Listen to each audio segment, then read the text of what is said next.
Hello and welcome to Cupcake Addiction's Princess Cake Pop tutorial.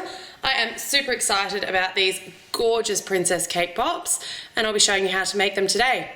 Tools and equipment that we will be using today: I have some lollipop sticks, I've got a couple of cake pop balls pre-made. If you don't have a great recipe and technique for your cake pop balls, you can check out our Cake Pop Basics series. There's a recipe and tutorial on our channel.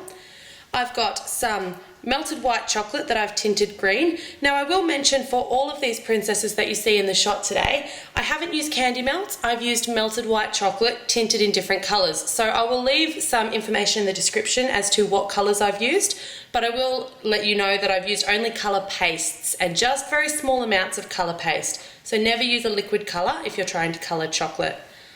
I've got some sticky tape, I've got some of my printables. Now, these are just some printables that I found online. I'll leave a link to those in the description box of this tutorial, and I've pre-cut out one of mine. I'm going to be doing Tiana today, one of the princesses from The Princess and the Frog. When you cut your printables out, make sure that you're cutting off all of her skirt. So you really just want, you notice I've got her shoulders, I've got her arms, and I've got her torso, and we've gotten rid of all of the skirt because our cake pop is going to make up that lovely skirt. As an optional extra, I've also got some gold and silver edible glitter, a little bit of water and a paintbrush. Now that is going to be used if you want to achieve the glitter effect that you can see on the bottom of the skirt here. You don't need it, it's a nice little extra, but it's certainly not a must-have. They are really effective as they are without the glitter. Let's get started. Now you'll see with my cake pop balls, I've gotten two to show you today because I'm starting with quite a large cake pop ball. So this is our standard size cake pop ball. This one's about, I guess, 1.5 cake pop balls, or just a little bit bigger. I've done that because I want to make sure I've got a nice full princess skirt and not a little skinny pencil work skirt for our princesses. So I'm going to take that cake pop ball, all rolled into its nice little ball, and I'm just going to make it into a cone shape. So I'm going to do this upside down. I'm just rocking it back and forward, the palms of my hands, and I'm just going to make it into a nice little cone shape there. Now I'm going to pop that in the fridge before I do anything else for 15 minutes. I'm going to put it in the fridge before I add the lollipop stick or anything, just to let it firm up, so that when I put the lollipop stick in the top of it, it doesn't squash down the shape. Because that's going to be a little bit time consuming, I've got one that I prepared earlier. So this has been refrigerated for 15 minutes. Then I've dipped my lollipop stick in some melted white chocolate and I've popped it into the top of the cake pop. And then I've re-refrigerated it for another 5 minutes just to let that lovely white chocolate seal set.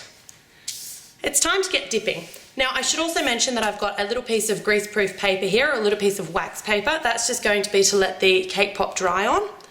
I'm going to take my little Tiana and my sticky tape. I like to do this first because once you dip that cake pop, you want to work quite quickly to attach your princess. So I'm going to take the sticky tape and I'm just going to pop a little bit, one side of it down on the back of Tiana, and I'm going to leave the rest folded back. I'm actually going to stick that to the little mat that I'm working on, just so that it's easy for me to grab when I need it. As always with dipping, I love to have a nice deep container. I'm going with green because the rest of her dress is green, so I'm going with the colours that have been provided on the image.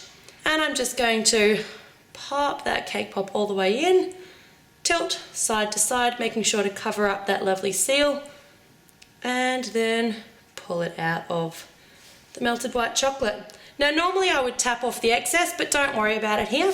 We're going to sit that down on the wax paper, and you'll see I'm actually pushing it down as I sit it, and it's just creating a nice little, I guess, a little flat foot for the dress to sit on, or for the princess to sit on. Now I'm going to take that pre-stuck Tiana and I'm just going to use the sticky tape to attach it to the back of the cake pop here. I'll do this backwards. Now what I want to do, the reason I want to do this wet, is because I'm actually going to stick her hands into that chocolate. I've done that with these other girls here. Ariel's hands are right down into her skirt, and that's just going to help to hold it in place. So sticking it in, trying to line up the waist and folding it across. Now don't worry if you've got excess sticky tape hanging over the edges. You can go along and trim that off after it has completely dried. At this stage, you want to leave that for about 15 minutes to completely dry. Once it's finished, you can get a little Ziploc bag and you can pipe some little patterns onto it if you like. But as I mentioned, you've also got the option of adding a bit of glitter. If you want to add glitter, I'm going to go with silver. And edible glitter is sold at all good cake decorating shops. If you want to add glitter, wait until it's completely dry, your cake pop. Brush it with a little bit of water. Not too much. Now just using your finger, just wipe off any excess so that it's just a nice, I guess, a little light coating of water. And then with dry fingers, take your edible glitter. You don't need a lot of it and you just want to sprinkle it from a bit of a height. Now the reason that I don't put this on the chocolate while it's wet, I like to put the water on it and do it after it's dried. If you put it onto the chocolate while it's wet, it actually sinks into the chocolate and it doesn't give you as good a sparkle and you need to use a lot more of it. Edible glitter is quite expensive, so this is a cost-effective way of getting the best result. So there you have your lovely glittery skirt. Now as I mentioned, Tiana's going to take about 15 minutes to dry, so we're going to let her dry. You'll see here her with all of her other Disney princess friends. If you wanted to turn these into a place setting, really easy, just to print out a lovely little piece of card with the names on it and a couple of holes punched by a hole punch. You've also got the option to give them as party favours and bonbonniere.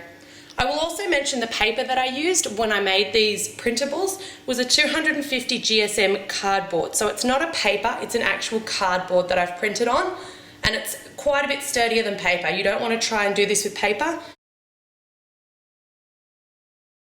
If you love our tutorials, make sure you subscribe to our channel. We do upload several times a week, and we love to let you know what's going on in the world of cake decorating. Thanks very much for watching.